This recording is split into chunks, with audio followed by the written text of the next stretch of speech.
Hey guys, I hope आप लोगों की प्रिपरेशन अच्छी चल रही होगी। एक्चुअली मुझे बिल्कुल टाइम नहीं मिल पा रहा है क्योंकि आप लोगों को भी पता है एग्ज़ाम डेट आ गई है। तो सारी पढ़ने में टाइम निकल जाता है। बट मैंने आज रिप्रोडक्शन का चैप्टर पढ़ा था, तो मैंने सोचा मुझे वीडियो डालनी चाहिए, तो इसलिए मैं डाल रही हूँ। जैसे आप लोग है ना, डिस्क्रिप्टिव लिखने की प्रैक्टिस जो है ना वो अच्छे से करनी है। छोड़ मत देना ये सोच के कि टाइम कम है तो हम कंटेंट पढ़ने में लग जाओ।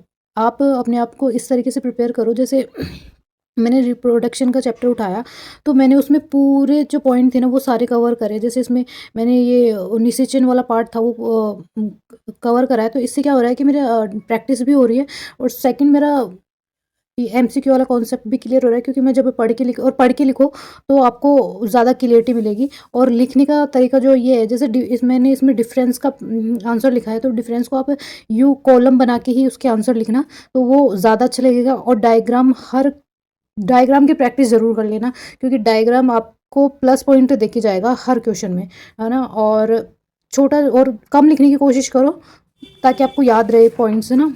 और इसके अलावा तो जैसे ये क्वेश्चन है शुक्राणुजनन, तो मैंने इसमें सारे तीनों पॉइंट्स ले लिए जो इस टॉपिक से रिलेटेड जितने भी थे।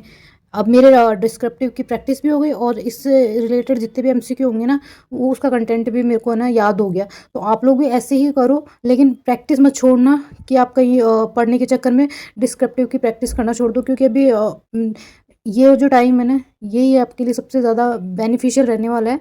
तो आप लोग अपनी डिस्क्रिप्टिव की जो प्रैक्टिस है उसको अच्छे से करते रहो, और ध्यान रखो डायग्राम्स को याद करते जाओ साथ साथ।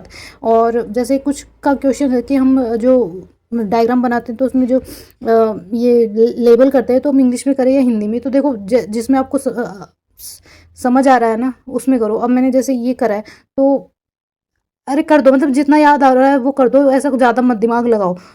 बस आपको ये है कि सामने वाले एग्जामिनर के सामने आपको अपने प्रेजेंटेशन बहुत पावरफुल देनी है, सामने वाले को इम्प्रेस करना है बेसिकली। तो उस हिसाब से लिखो। बस तो ये है कि हाँ, हिंदी इंग्लिश मिक्स मत कर देना। जैसे मैंने यहाँ पे थोड़ा सा हिंदी इसलिए लिखी है क्योंकि कुछ कुछ वर्ड्स की मुझे भी हिंदी नहीं आती, मुझे वो इंग्लिश में ही याद है, इसलिए मैंने सिर्फ डायग्राम में यूज़ करा है। यहाँ आप देख सकते हो मैंने कंटेंट में इंग्लिश के वर्ड यूज़ नहीं किए हैं, तो ये सब चीज़ें आप ध्यान रख सकते हो। तो आज के लिए सिर्फ यही था कि मैं सिर्फ आपको ये दिखाना चाह रही थी कि मैं कैसे अभी फ़िलहाल क्या कर रही हूँ। सो या थैंक यू।